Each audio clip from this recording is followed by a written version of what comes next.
That's always a good sign, nothing exploded. Hi, I am Nick D. Clements, and I used to make stuff like this.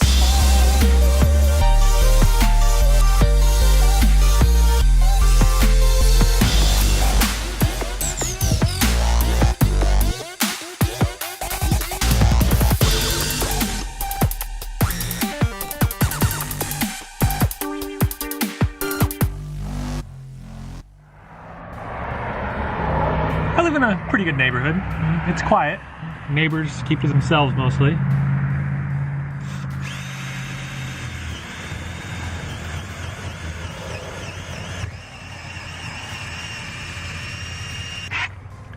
That extra little bit of drill bit. Don't know if it's enough. But there was unfortunately a shooting recently, just down the road. And even before that, there were several cars getting broken into just around the corner. So I'm going to install a security camera. Now, these cameras are by a company called Funlux, and they're wireless. They make an indoor and an outdoor one. The outdoor one's around $30 to $40, the indoor one's around $20. Now this isn't sponsored by them or anything. These are just some of the cheapest cameras I've found that work reasonably well. And if you're interested, I'll talk a bit more about them at the end of the video. But first, while they are wireless, they still need a power source. And I don't have a plug in the area of the garage where I want to install it, so that's what I'm going to be doing today.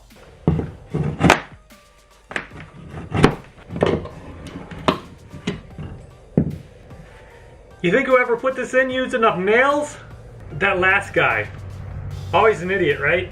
Fortunately, that didn't bring me any closer to my hole. You know the saying, never measure and hope for the best.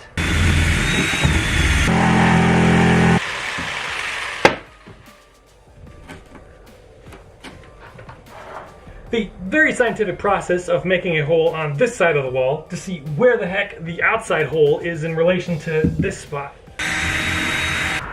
Not that far off, but far off enough, because my hole's right below a stud. When you start thinking like, maybe I should just pull the whole board off so I can get to the hole I made, there's usually a simpler solution. In this case, just drilling a new hole 2 inches higher. Always strive to use the right tool for the job.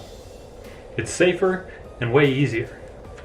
But you might not always have the right tool, so just do it the hard way and, be careful. Obviously a nice long drill bit like this would have saved me a lot of trouble drilling a hole on the outside. But couldn't find the one I had, and I wanted to get started. Laziness and impatience. Look at you every time.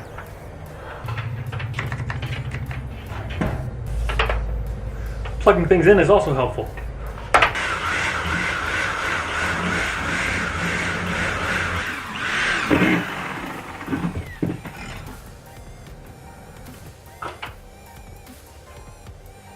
And with any luck, I should be able to fish the USB power cable down the hole I made in the header and then outside.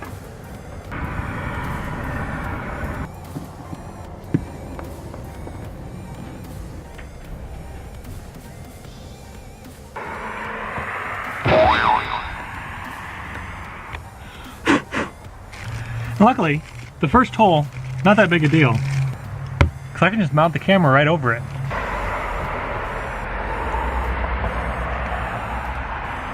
I didn't just drop it. Oh, they give you 4. Because they know you're going to drop one.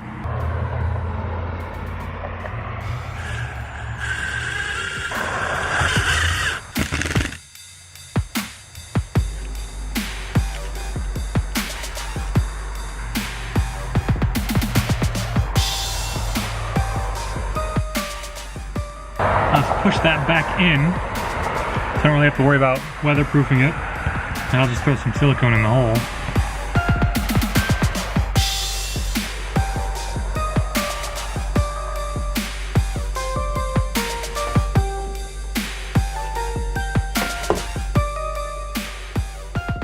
So I have to take this cable, go from there, up there, and all the way over there. I'm not looking forward to this.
Now this might actually be the worst part. Even worse than snaking around the rafters, just installing the actual plug.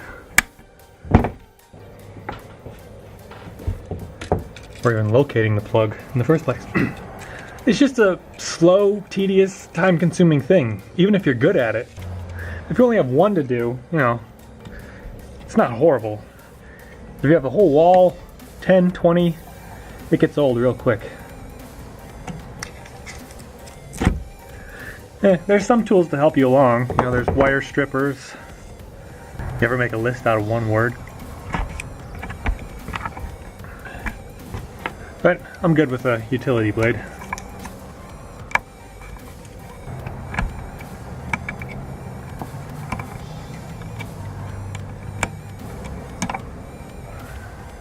And some of the newer plugs have holes in the back, and all you have to do is stick the stripped wire in there, and then you're good to go. But I've never found those to be very reliable, so I always stick with using the screws.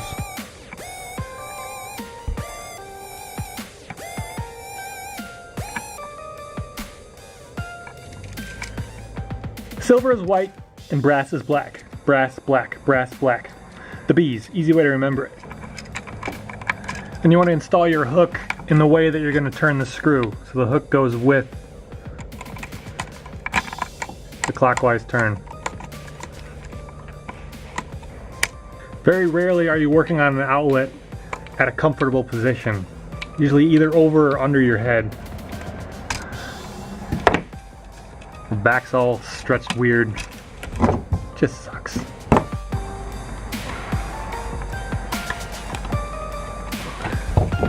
And the ground. And there we go. And see, wrapped around the screw, cranked down as hard as you can, there's no question that it's secure and that it's making contact. Now with the ones you just stick in, I don't know. You just don't know. And the fun part of jamming it in there, actually I don't need to, I can just pull the extra back. Can you hear the sirens? That'll save a little time. Also strip the screw. The next guy can deal with it, right? No, this is perfect. Why would anyone remove this? Alright, now it just needs a wall plate. Or a rafter plate.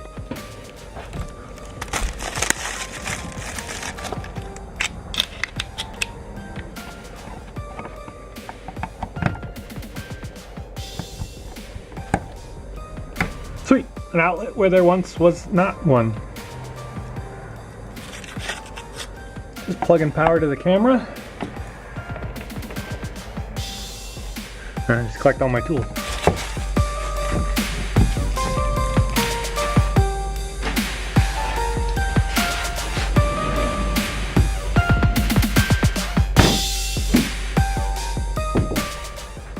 Now what's great about working on an auxiliary breaker box is that it's usually connected to the main breaker box.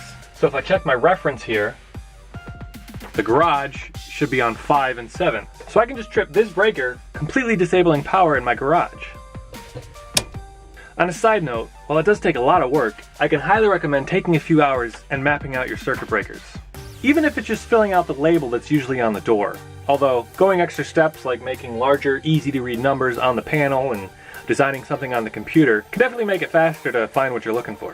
Now I just put this together in Microsoft Visio. It's primarily a flowchart program. But after spending some time in the app stores, I couldn't find one that did what I really wanted it to. So this got the job done. But if I ever take the time to learn how to make apps, I think a circuit breaker mapping app would be really useful.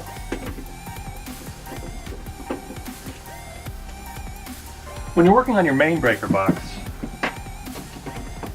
there's a switch that'll shut power off to all the breakers, but there's still main power coming in. To get that shut off, you'd have to call the power company. But since this is an auxiliary box connected to the main box that we just tripped the breaker for, that means there's absolutely no power coming into this box. So no risk of electrocution, although it's still extremely scary to touch the main lines, even when I know that there's no power to it. Just better not to do it. If I had another wire nut lying around, I'd probably feed it in over on this side, but since I don't, I'm just going to feed it in on this one.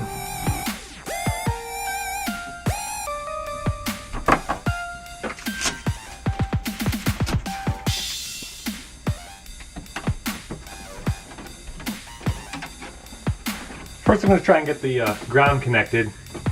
The spot for that's all the way in the back corner behind everything, so it's quite an ordeal to maneuver the wire back there.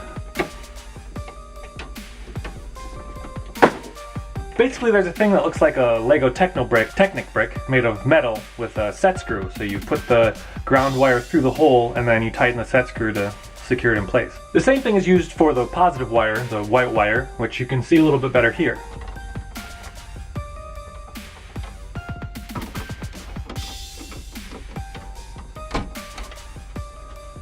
And now we just connect the black, the negative or hot wire, to one of the breakers. I'm going to put it on this one since it's currently not connected to anything. You might have noticed these red caps over the switches. I actually designed these in Fusion 360 and 3D printed them as a way to prevent the switches from being turned on for either breakers that are connected to anything, or if you trip a breaker and you want to make sure that breaker does not get turned on accidentally. I made 3 different versions for the 3 different size switches I have, for the very thin ones, the standard ones, and then these large ones. And out of all 3, the large one works the best. Just the way the shape of the switch is. The design is very simple and it snaps really well and really satisfying. The other 2 are a bit loose and they could use a redesign, and that's something I hope to investigate in a future video.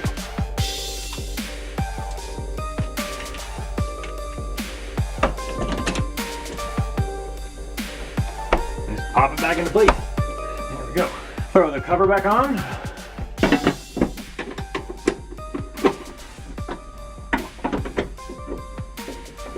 Now we'll go downstairs, throw the switch to the whole box, and then we'll test out the new line.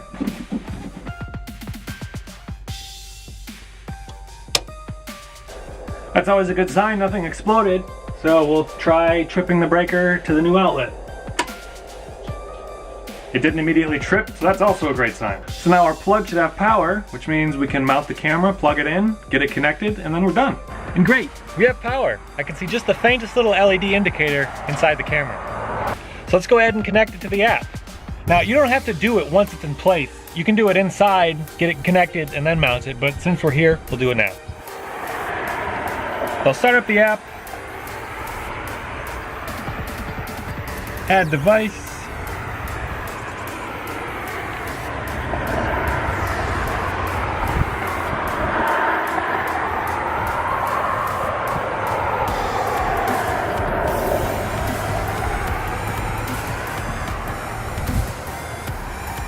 now hopefully the camera will connect, but it's at this point when they become very hit or miss. Hey, it connected! And it got very windy. Sorry. So I can name it. Jeez. See what I mean about it being all messed up?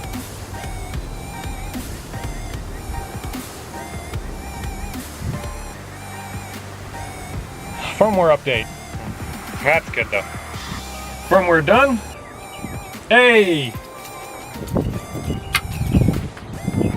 We got a live camera. Sweet!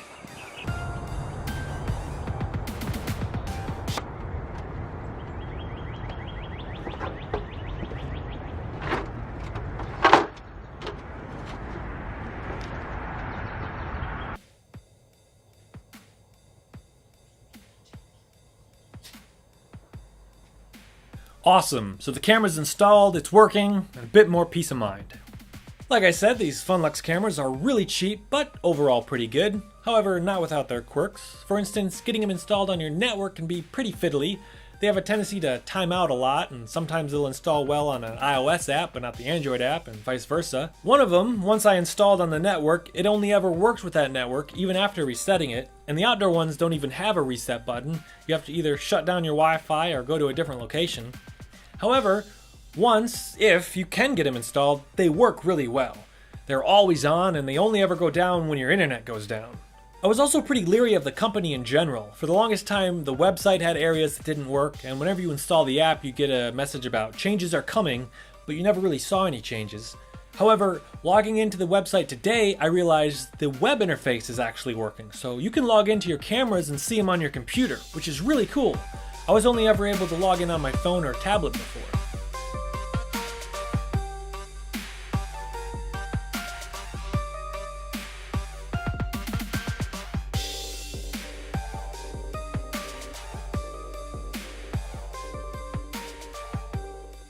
So for me, that adds a lot of value and gives me confidence that the company's doing well. And I doubt they'll be abandoning support for their cameras anytime soon. They do offer a subscription service like most cameras do. However, you get a day's worth of motion detection captures and you're able to download them, so what they offer for free is in most cases all you really need. They also have several cool features like motion detection, which is pretty standard, but the indoor ones have a microphone and a speaker, so not only can you hear sound, you can actually talk through them. It's not very loud, but it does work. So if you're looking for some inexpensive security cameras that work reasonably well and are easy to use, check out Funlux. I'll put some links down below. They're not affiliate links or anything, just for your convenience. With that, my sincere thank you for watching. Once again, I am Nick D. Clements. If you're wondering, Nick is short for Nicholas, and the D stands for Daniel. Anyway, I'm off to make something else.